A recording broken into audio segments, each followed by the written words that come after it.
अस्सलाम वालेकुम स्टूडेंट्स, उम्मीद करता हूँ आप सब ईमान और सेहत की बेहतरीन हालत में होंगे। आज हमारे पास है चैप्टर नंबर 2 क्लास 9th का और इसकी एक्सरसाइज है हमारे पास 2.4, जिसका क्वेश्चन नंबर 4 हम करने लगे हैं, जिसमें वो ये कहता है कि find the value of x. आपने किसकी वैल्यू फाइंड करनी है? एक्स की वैल्यू फाइंड करनी है। ठीक है। पार्ट नंबर 1 है हमारे पास जिसमें वो ये कहता है कि log 2 plus log of x is equal to 1। ठीक है। ये पहले भी हम प्रॉपर्टी पढ़ चुके हैं कि जब दो लॉग के दरमियान प्लस आ जाता है, लॉग अलग अलग होता है प्लस में, तो वो क्या हो किस में कन्वर्ट हो जाते हैं? मल्टीप्लाई में कन्वर्ट हो जाते हैं। Log 2x multiply 1 is equal to क्या हो जाएगा हमारे पास? 1 हो जाएगा। ठीक है। अब 2x मल्टीप्लाई 1 तो क्या आंसर आएगा? 2x आएगा। log 2x is equal to 1 हो जाएगा। ठीक है। अब हम क्या करते हैं, log को इस साइड पे लेकर आएं या फिर हम क्या करते हैं, एंटी लॉग ले लेते हैं। दो काम कर सकते हैं आप। देखिए, आपने एक्स फाइंड करना है तो आप लॉग को ख़त्म करेंगे फिर टू को ख़त्म करेंगे। तो सबसे पहले लॉग आ रहा है तो लॉग को ख़त्म करने का तरीका ये होता है कि या फिर आप दोनों तरफ से एंटी लॉग ले लें या फिर लॉग को इस साइड पे आकर एंटी लॉग बना दें। ठीक है। तो मैंने क्या किया, taking anti log on both side, anti log multiplied by log 2x is equal to anti log dot 1। ठीक है। जहाँ कहीं भी किसी इक्वेशन में या क्वेश्चन में हम कोई अपने से चीज़ लेकर आते हैं, जिस तरह एंटी लॉग मैंने अपने से लिया तो बराबर की दूसरी साइड पे मैं भी वही काम करूँगा। ठीक है। एंटी लॉग दोनों तरफ से ले लिया हमने, एंटी लॉग और लॉग आपस में कैंसिल हो जाएंगे, 2x आ जाएगा। अब एंटी लॉग ऑफ 1 जब आप कैलकुलेटर पे फाइंड करेंगे तो क्या आंसर आ जाएगा? 10 आ जाएगा। 2 मल्टीप्लाई हो रहा है, यहाँ पर क्या हो जाएगा? डिवाइड हो जाएगा। 2 1 ज़ार 2, 2 5 ज़ार 10 और एक्स हमारे पास क्या आ जाएगा? 5 आ जाएगा। पार्ट नंबर 2 है हमारे पास जिसमें वो ये कहता है log of 2 of x plus log of 2, ये 2 हमारे पास क्या होती है? बेस होती है। 8 इज इक्वल टू 5। ठीक है। अब देखिए, इन दोनों की बेस एक जैसी है और प्लस हो रहे हैं, तो प्लस किस में कन्वर्ट हो जाता है? मल्टीप्लाई में। log बेस ऑफ 2, दोनों की बेस एक जैसी है तो एक साथ ले ली, x multiply 8 is equal to 5। log 2 8x is equal to 5। ठीक है। फिर हम क्या करते हैं, देखिए log 2 बेस है हमारे पास और 2 की पावर 5 किसकी इक्वल लिख दिया मैंने? 5 की इक्वल लिख दी। अब ये कैसे किया हमने, देखिए पावर हमारे पास जब log में आ रही होती है तो पावर क्या आ जाती है? आगे आ जाती है। तो पावर हमने आगे ले ली, 5 log 2 2 इज इक्वल टू 5। अब देखिए यहाँ पर जब बेस और एक्सपोनेंट आपस में एक साथ आ रहे होते हैं तो वो किसकी इक्वल हो जाता है? 1 के इक्वल हो जाता है। तो 5 1 ज़ार 5। तो मतलब हम इस चीज़ को इस तरह लिख सकते हैं। अगर इसको इस तरह लिख सकते हैं तो इस चीज़ को भी इस तरह लिख सकते हैं। ठीक हो गया। फिर हमने क्या किया, log 2 8x is equal to, sorry, log 2 base है हमारे पास और 2 की पावर 5 हो जाएगा। ठीक हो गया। मतलब इस 5 को हमने इस तरह लिख दिया। ठीक हो गया। फिर हम यहाँ पे देखते हैं कि log 2 8x is equal to log 2, 2 की पावर 5 मैंने सॉल्व की। 2 की पावर 5 को कैसे सॉल्व करते हैं? 2 मल्टीप्लाई 2 मल्टीप्लाई 2 मल्टीप्लाई 2, इतनी जितनी भी पावर आ रही होती है उसको उतनी दफ़ा ही मल्टीप्लाई किया जाता है। हमारे पास क्या आंसर आता है? 32 आंसर आता है। जब दोनों बेस एक जैसी हो जाएंगी तो साथ में इसके ये भी एक्सपोनेंट भी सेम हो जाएंगे। 8x इज इक्वल टू क्या बन जाएगा हमारे पास? 32 बन जाएगा। अब देखिए 8 यहाँ पर मल्टीप्लाई हो रहा है, यहाँ पर क्या हो जाएगा? डिवाइड हो जाएगा। x इज इक्वल टू 8 1 ज़ार 8 और 8 4 ज़ार 32। ठीक हो गया।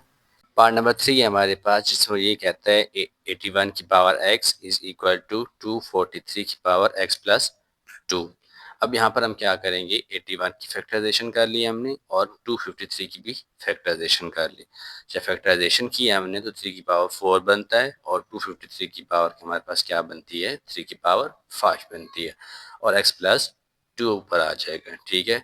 अब जहाँ कहीं भी पावर की पावर आ जाती है तो पावर आपस में क्या हो जाती हैं? मल्टीप्लाई। तो 4 मल्टीप्लाई x के साथ होगा तो 4x बनेगा इज इक्वल टू, यहाँ भी 5 मल्टीप्लाई होगा x के साथ और 5 मल्टीप्लाई होगा 2 के साथ, तो 5x 5x और 2 5 ज़ार 10 आ जाएगा।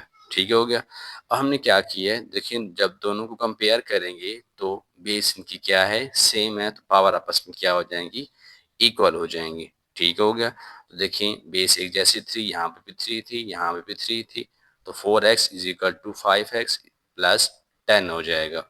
अब देखिए हमने x की वैल्यू फाइंड करनी है, तो x को एक साथ कर लेंगे, प्लस का 5x है, इधर आ जाएगा तो क्या हो जाएगा, माइनस का 5x हो जाएगा, इज इक्वल टू 10 बन जाएगा।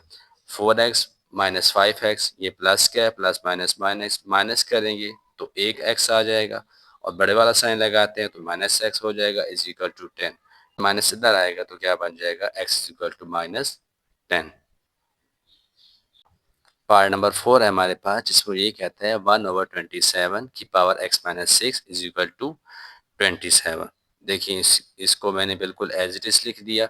अब यहाँ पर मैंने क्या किया, देखिए नीचे भी मैंने फ्रैक्शन में 1 लिख दिया, और पावर भी मैंने क्या लिख दी, 1 लिख दी। 1/27 की पावर x माइनस 6।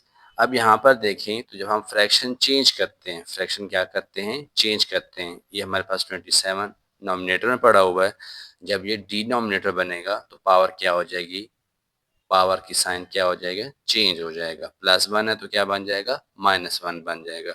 देखिए अब यही नीचे पड़ा है, डिनोमिनेटर में है, जब उसको हम नोमिनेटर में लेकर आएंगे तो -1 किस में कन्वर्ट हो जाएगा, +1 में कन्वर्ट हो जाएगा। ठीक हो गया।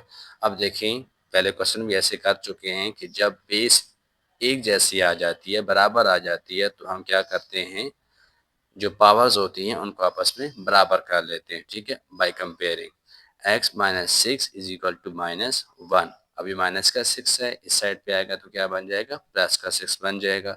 x is equal to -1 plus 6 क्या बन जाएगा हमारे पास, प्लस का 5 बन जाएगा। इसी तरह पार्ट नंबर 5 है हमारे पास, जिसमें ये कहता है log 5x minus 10 is equal to 2। ठीक है, मैंने दोबारा फिर वो इसी तरह क्वेश्चन लिख दिया, log 5x minus 10 is equal to 2। देखिए log बेस 10 है हमारे पास, और 10 की पावर 2 इज इक्वल टू 2, ये कैसे इक्वल होगा। अब हम यहाँ पर देखते हैं तो 2 हमारे पास क्या है, पावर आ रही है, तो पावर हमारे पास क्या आ जाएगी, पहले आ जाएगी, log 2 लॉग की पावर जो बेस है 10 है हमारे पास, और यहाँ पे भी 10 है, इज इक्वल टू 2। और जब यहाँ पर दोनों एक जैसे आ जाते हैं, नंबर आ जाते हैं, तो किसकी इक्वल बन जाता है, 1 की इक्वल बन जाता है, 2 1 जार 2। ठीक है, तो मतलब इसको हम इस तरह लिख सकते हैं, 2 किसकी इक्वल कर दिया हमने, इसकी इक्वल कर दिया। अब यहाँ पर देखिए जहाँ कहीं भी लॉग यहाँ पर बेस नहीं होती है, पहले बता चुका हूँ, तो वो किसकी इक्वल होती है, 10 की इक्वल होती है। ठीक है, इस लॉ की बेस कितनी होती है, 10 होती है, आप 10 लिखें या ना लिखें। ठीक हो गया। अब देखें log 10 5x minus 10 is equal to log 10। अब देखें 10 रेज की पावर 2 किसकी इक्वल हो जाएगी, 100 की इक्वल हो जाएगी। दोनों बेस एक जैसी हैं log की, तो क्या हो जाएगी साथ में इसके, ये भी इक्वल हो जाएंगे। 5x minus 10 is equal to 100, minus का इधर क्या हो जाएगा, प्लस का हो जाएगा। 100 प्लस 10 कितना बन जाएगा, 110 बन जाएगा। 5 मल्टीप्लाई हो रहा है, इधर इधर क्या हो जाएगा, डिवाइड हो जाएगा। हमारे पास क्या आंसर आएगा, 22 आंसर आएगा।